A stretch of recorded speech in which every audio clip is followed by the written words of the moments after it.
Avec la formule l'Amérique d'abord, c'est d'abord une Amérique flouée, humiliée à l'international qu'il faut réhabiliter aux yeux de Donald Trump. Nous allons rendre l'Amérique tellement grande à nouveau, peut-être comme jamais. Et ça tourne à l'obsession. Pour cela, il faut effacer les années Obama, se retirer de grands traités internationaux comme celui de l'accord de Paris sur le climat ou bien celui sur le nucléaire iranien. Les accords à plusieurs, ils n'aiment pas. Les organisations internationales, ils s'en méfient, les défient, à commencer par l'OTAN. J'ai dit que l'OTAN était obsolète.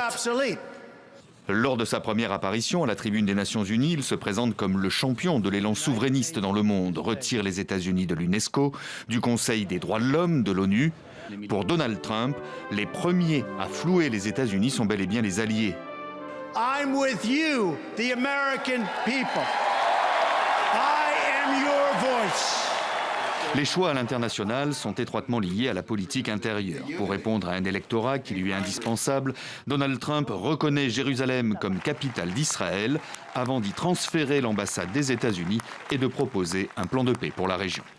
Israël est une nation souveraine avec le droit, comme tous les autres pays, de choisir sa capitale.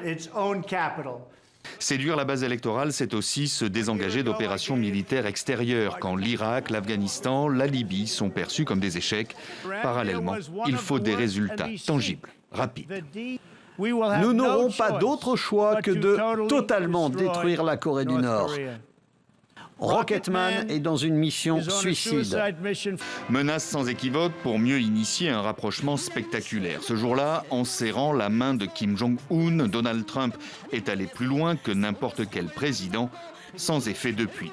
Dans la lutte contre le terrorisme, il annonce en février 2019 la fin de l'État islamique. 8 mois plus tard, la mort d'Abou Bakr al-Baghdadi dans une opération militaire américaine.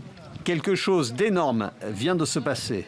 Mais s'il faut désigner l'unique rival des États-Unis dans ce monde, c'est bien la Chine à travers une compétition militaire, politique et économique sans merci, dont découlent la plupart des choix à l'international. L'un des rares domaines où républicains et démocrates peuvent se mettre d'accord, l'Amérique d'abord et chacun pour soi.